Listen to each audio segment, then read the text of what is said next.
Social media gas leak అయిన దృశ్యాలు వీడియోలు చక్కర్లు కొడుతున్నాయి. అయితే ఈ ఘటన ముంబైలో జరిగినట్లు తొలుత ప్రచారం జరిగింది. కానీ ఈ ఘటన కాకినాడ జిల్లా తొండంగి మండలంలో జరిగినట్లు పోలీసులు నిర్ధారించారు. S&S హ్యాచరీస్ వంటగదిలో గ్యాస్ లీక్ జరిగిందని తేల్చారు.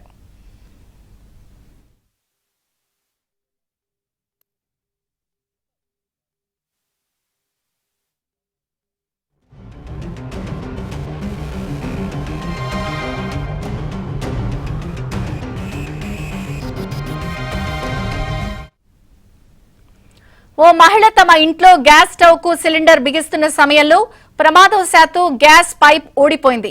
దీంతో సిలిండర్ ను కిచెన్ లో నుంచి బయటకు తెచ్చి హాల్లో పడేసిన మహిళ భయంతో బయటకు పరుగులు తీసింది. సిలిండర్ కింద పడి ఉండడంతో పైప్ నుంచి లీక్ అయిన గ్యాస్ ఇల్లంతా వ్యాపించింది.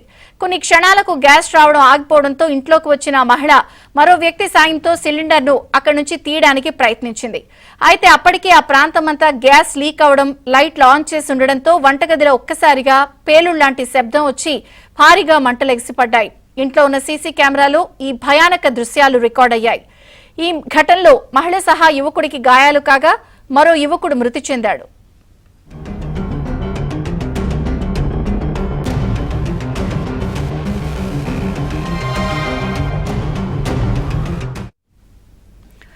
ఈ గ్యాస్ లీక్ వీడియో వైరల్ కావడంతో అది కాకినాడ జిల్లా తొండంగి మండలం ప్రమాదానికి సంబంధించిందని తేలింది. వివరాలు అప్పారావు అడిగి తెలుసుకుందాం. అప్పారావు, విజయ చంద్రిక కాకినాడ జిల్లాలోని తొండంగిలో విషాదం చోటు చేసుకుంది. తీర ప్రాంత గ్రామంలో ఇక్కడ S&S హ్యాచరీలో ఈ ప్రమాదం జరగా దాదాపు 3 రోజుల పాటు అత్యంత గోప్యంగా యాజమాన్యం ఉంచింది. అయితే ఈ ఘటనలో వెంకటరమణ అనే యువకుడు గాయపడిన తర్వాత ఆసుపత్రిలో చికిత్స పొందుతూ మరణించిన నేపథ్యంలో ఈ వీడియోలు ఇప్పుడు తాజాగా బయటకు వచ్చాయి. ఈ నేపథ్యంలో ప్రమాదం ఎలా జరిగింది అనేది పోలీసులు కూడా పూర్తి స్థాయిలో వివరాలు బయట పెట్టారు. ప్రధానంగా ఇంట్లో S&S హ్యాచరీలో ఇంట్లో వంట చేస్తున్న సమయంలో గ్యాస్ లీక్ అయింది. లీక్ అయ్యడంతో అప్పటికప్పుడు ప్రమాదం జరుగుతుందని భావించిన మహిళ సిలిండర్ ని హాల్లోకి తీసుకొచ్చి వదిలేసి వెళ్లిపోయింది. అయితే గ్యాస్ పైపు ద్వారా మొత్తం ఇల్లంతా గ్యాస్ లీక్ అయింది.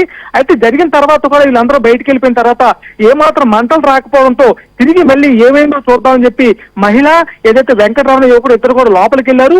లోపలికి వెళ్లి చూసిన క్షణంలోనే ఇల్లంతా గ్యాస్ వ్యాపించడం, ఒక్కసారిగా పేలు శబ్దం బయట రావడంతో అందులో ఇద్దరు యువకులైతే తూలిపడ్డారు. అందులో గాయపడిన వెంకటరమణి ఈ నెల 18వ తారీఖుని కాకినాడ ఆసుపత్రిలో చికిత్సకు తరలించారు. అయితే ఇంత జరిగినప్పటికీ కూడా యాజమాన్య విషయాన్ని గుర్తుగా ఉంచింది. పోలీసులు కూడా ఈ విషయంపై కేసు కూడా నమోదు చేయలేదు. అయితే యువకుడు చనిపోయిన నేపథ్యంలో ఎట్టకేలకు ఈ వీడియోలన్నీ బయటకు వచ్చాయి. తొలికైతే ఈ గ్యాస్ ప్రమాద ఘటన ఇక్కడ కాదని వేరే రాష్ట్రంలో జరిగింది, ఇక్కడ ప్రచారం చేస్తున్నారని తొలుత పోలీసులు కూడా వాదించారు. అయితే యువకుడు మృతి తర్వాత అసలు విషయాలన్నీ బయటకు రావడంతో ఇది కాకినాడలో తొండంగిలోని ప్రమాదం జరిగిందని చెప్పి పోలీసులు కూడా నిర్ధారించి ఆలస్యంగా కేసు నమోదు చేశారు. అయితే ఈ ప్రమాదం జరిగిన తీరు సీసీ కెమెరాలో రికార్డ్ అవడం అత్యంత భయం గొల్పిందని చెప్పొచ్చు. విజయ చంద్రిక. Thank you Apparao.